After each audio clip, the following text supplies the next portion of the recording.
Once you've wound your warp on the warping board, it's time to get it on the loom. This process is called dressing the loom. Now, if you put 10 weavers in a room and asked them how they dress their looms, you'll probably get 20 different answers. Everyone is pretty passionate about their way of warping. Over the years, we all discover what does and what doesn't work for us. However, when you're talking about warping table and floor looms, everything boils down to two main techniques: warping front to back and warping back to front. So what are these techniques and why do they matter? In weaving, front to back and back to front simply indicates the direction and order in which the warp is placed onto the loom. In the front to back technique, the lease is held in the hand or a lease holder, then the warp is slayed in the reed, drawn in through the heddles, tied onto the back beam and wound onto the back beam. Finally, the ends are tied on to the front apron beam. In back to front warping, these steps are somewhat reversed. The warp goes onto a pair of lease sticks, then onto a rattle, which acts as a temporary spacer. Then the warp is wound onto the back beam. Next, the heddles are threaded in the pattern, and then the reed is slayed. Finally, the ends are tied on to the front beam.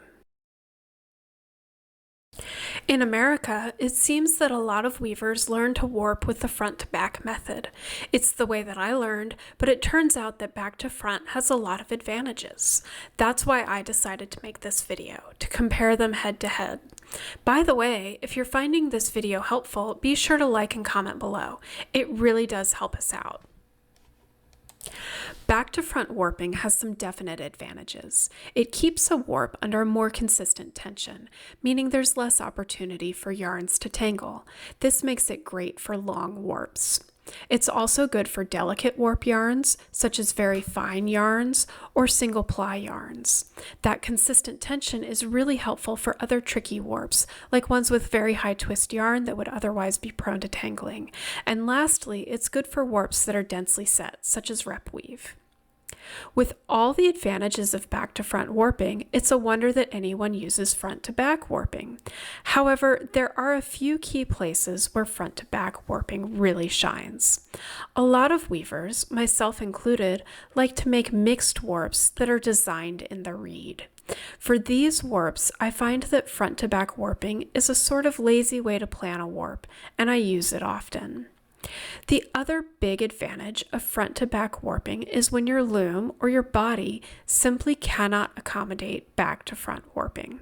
This might be because your loom is pushed against a wall and your back beam is not accessible, or the posture that you find yourself in is more comfortable for front to back warping.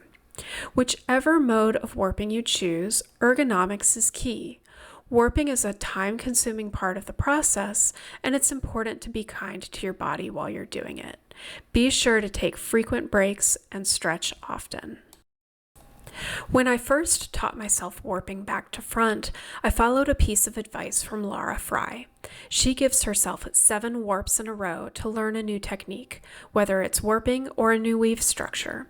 If it's still not clicking after 7 warps, then it's time to tweak the technique or return to your old methods.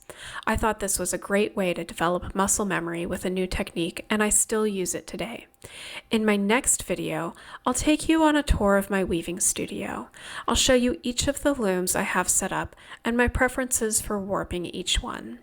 If you found this video helpful, be sure to like and comment below. To make sure you don't miss any new videos, be sure and hit subscribe. It really does help. Thanks so much for watching, and I'll catch you in the next video.